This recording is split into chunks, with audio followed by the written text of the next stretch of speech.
तर यानंतरची बातमी आहे मनोज जरांगे यांच्या संदर्भात कुणबी नोंद मिळाली असली तरी लाभ घेणार नाही असं वक्तव्य मनोज जरांगे यांनी केलेलं आहे। आरक्षण मिळत नाही तोवर लाभ घेणार नाही असं त्यांनी म्हटलंय।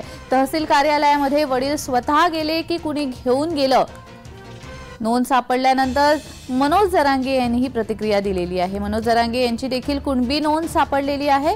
जरांगेंना कुणबी दाखला मिळण्याचा मार्ग मोकळा झालाय, मात्र आपल्या वडिलांना त्या ठिकाणी नेलं की ते गेले हे आपल्याला माहित नाही असं मनोज जरांगे यांनी म्हटलेलं आहे। मनोज जरांगे यांनी हा सवाल उपस्थित केलेला आहे। सरसकट सर्वांना आरक्षणाचा लाभ मिळावा हीच आपली लढाई आहे। जसा सर्वांच्या नोंदी सापडत आहेत तशी माझी देखील सापडली।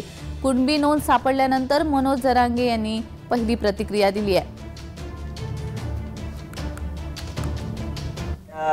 सर्टिफिकेटचे का चर्चा केली याचं मला कळलं नाही, परंतु जसं सामान्याचे निघाले तसं आमचं निघालं, त्याच्यात काय मोठी गोष्ट आहे, काय मोठी नाही।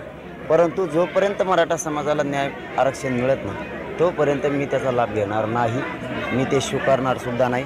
जर माझ्या वडिलांनी, आता मला माहीत नाही ते अडाणी स्वीकारलं असेल तर मला माहिती नाही, परंतु स्वीकारलं नसलं तर आम्ही ते स्वीकारणार नाही। कारण जोपर्यंत मराठ्यांना सगळं आरक्षण मिळत नाही तोपर्यंत आम्ही त्याचा कुठलाही लाभ घेणार नाही।